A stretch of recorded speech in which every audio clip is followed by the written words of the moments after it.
Diqqat qiling, endilikda soliq to'lashdan qochganlar qamalishi mumkin. Assalomu alaykum hurmatli tomoshabinlar, kanalimizga xush kelibsiz.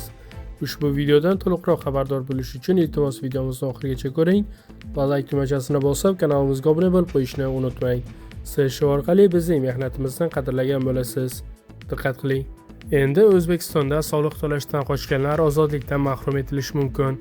Bu haqida joriy yilning 17-aprel kuni qabul qilingan O'zbekiston Respublikasining ayrim qonun hujjatlariga soliq va tadbirkorlik sohasidagi huquqiy munosabatlarni takomillashtirishga qaratilgan o'zgartirish va qo'shimchalar kiritish to'g'risidagi qonunda belgilangan.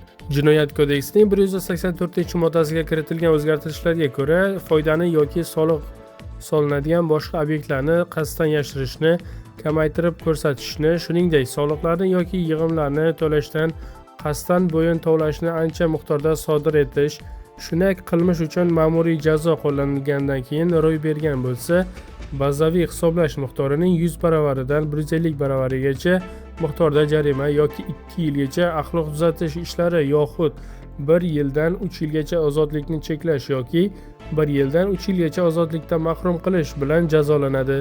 Soliqlarni yoki yig'imlarni to'lashdan bo'yin tovlash takroran va ko'p miqdorda sodir etilgan bo'lsa, bazaviy hisoblash miqdorining 200 baravaridan 300 baravargacha miqdorda jarima yoki 2 yildan 3 yilgacha axloq tuzatish ishlari yoki 3 yildan 5 yilgacha ozodlikni cheklash yoxud 3 yildan 5 yilgacha ozodlikdan mahrum qilish bilan jazolanadi.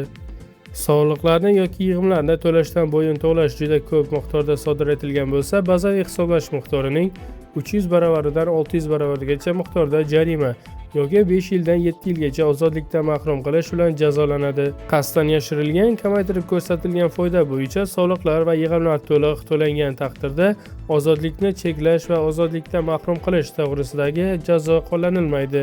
Agar birinchi marta jinoyat sodir etgan shaxs soliqlar va yig'imlar, shu jumladan pensiya va boshqa moliyaviy sanksiyalar tarzida davlatga yetkazilgan zararning o'rnini tergovga qadar tekshiruv, tergov va birinchi instansiya sudi bosqichida, ammo sud alohida xonaga kirguniga qadar to'liq qoplansa, javobgarlikdan ozod qilinadi.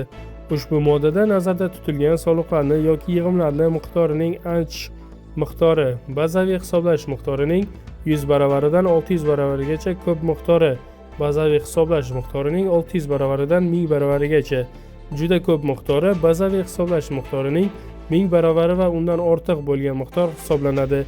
Ushbu qonun rasmiy e'lon qilingan kundan e'tiboran 3 oy o'tgach, ya'ni 2026-yil iyul oyida kuchga kiradi.